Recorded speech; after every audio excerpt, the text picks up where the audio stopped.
Tenho que estabelecer também quais são as condições para o chamado pedido perfeito. O que é um pedido perfeito? Um pedido perfeito é aquele que ele não contém erros. Não contém erros de quantidade, não contém erros no cumprimento de prazos, nas unidades com as quais os itens são referenciados, em valores, enfim, é um pedido sem erros. Além de erros documentais, o cumprimento de prazos. Isto é um pedido perfeito.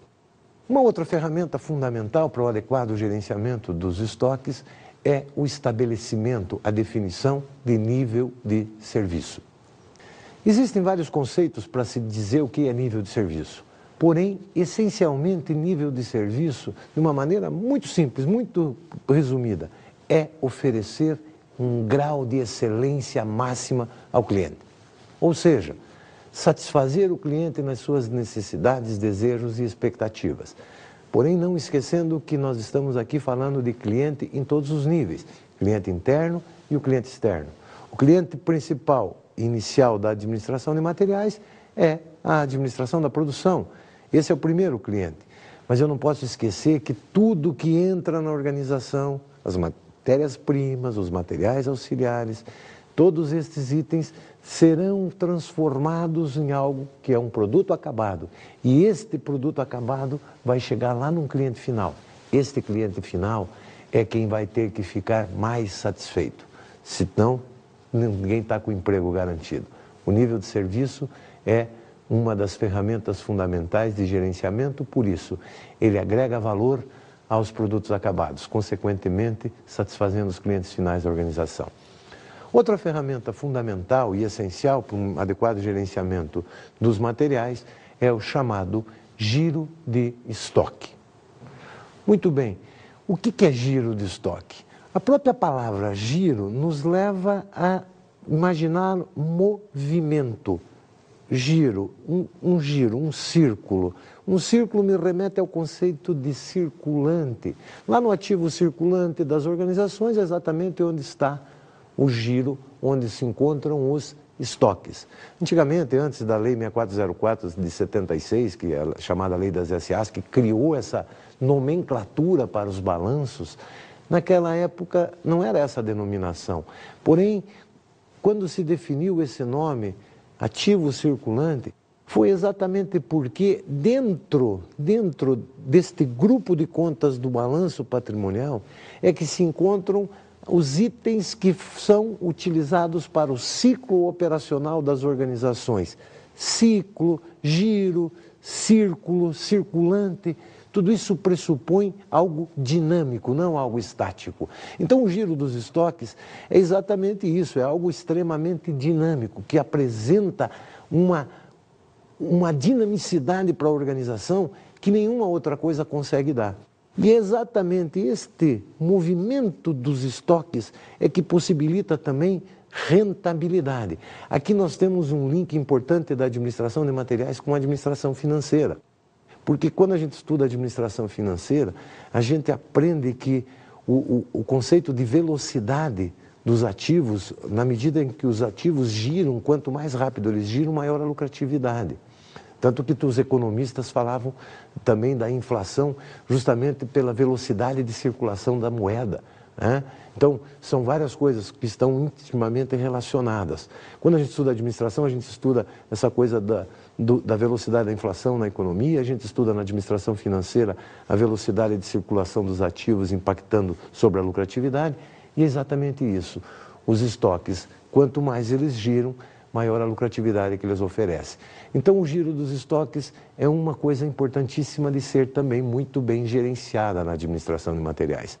Ou seja, se eu faço 3 compras por mês de um determinado item, esse item gira 3 vezes por mês. Se eu compro 6 vezes, eu dobrei o giro, eu fiz com que ele girasse 6 vezes. Claro que não é o fato de eu comprar mais vezes que significa que o produto está girando. Ele tem que estar saindo do estoque para que eu reponha. Por isso ele tem que ter demanda. Mas quanto maior a demanda, muito provavelmente maior vai ser o giro. Então este é uma das ferramentas importantíssimas de serem gerenciadas pela administração de materiais. Outra ferramenta fundamental de gerenciamento na administração de materiais é o chamado índice de cobertura. O que é o índice de cobertura? Cobrir o quê? Fazer cobertura de quê? Fazer cobertura de um lapso de tempo. Os estoques funcionam, eles agem como reguladores de fluxo. Eu tenho diferenças de tempo entre produção, demanda e consumo de um determinado item. Eu tenho diferentes tempos de ciclo em cada estágio do processo produtivo, em cada elo da cadeia de suprimentos. Os estoques existem para serem utilizados no atendimento a demandas futuras. Então, o índice de cobertura me indica o quê? Eu tenho estoque para quanto tempo de atendimento à demanda. A ideia do índice de cobertura é muito simples. Eu tenho uma demanda de 10 unidades por dia. 10 unidades por dia, se eu trabalhar 20 dias por mês, significa que eu tenho uma saída de 200 unidades de produtos, de materiais. Se eu tenho 100 unidades em estoque, eu tenho cobertura para quantos dias? Para 10 dias. 100 dividido por 10, 10 dias. Então, isto significa que o meu índice de cobertura é para 10 dias de demanda.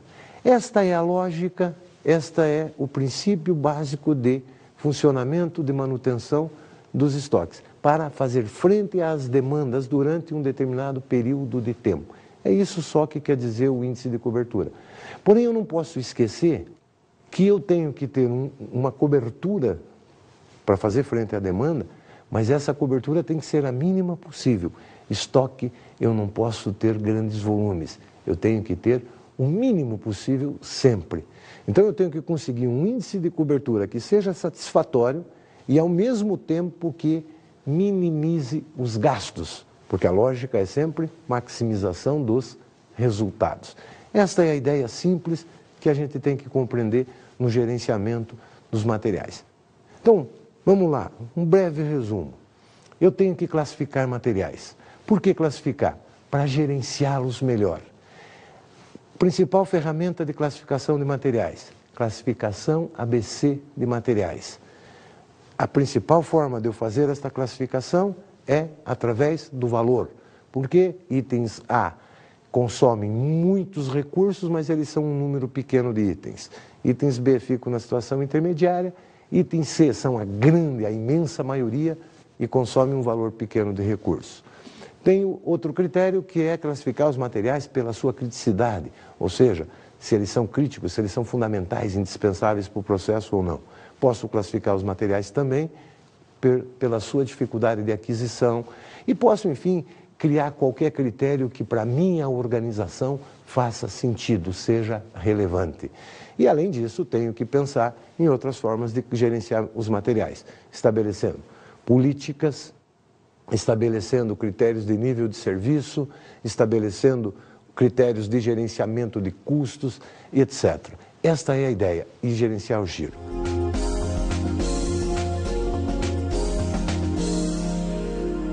Como dicas de estudo, eu gostaria de recomendar para vocês este livro, Administração de Materiais e Recursos Patrimoniais. São dois autores, o professor Petrônio Martins e o professor Paulo Renato Campos Alti.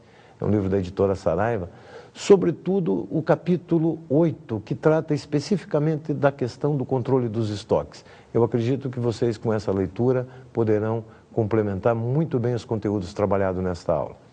Mais uma vez, muito obrigado pelo carinho, pela presença de vocês. Fiquem com Deus. Até uma próxima oportunidade.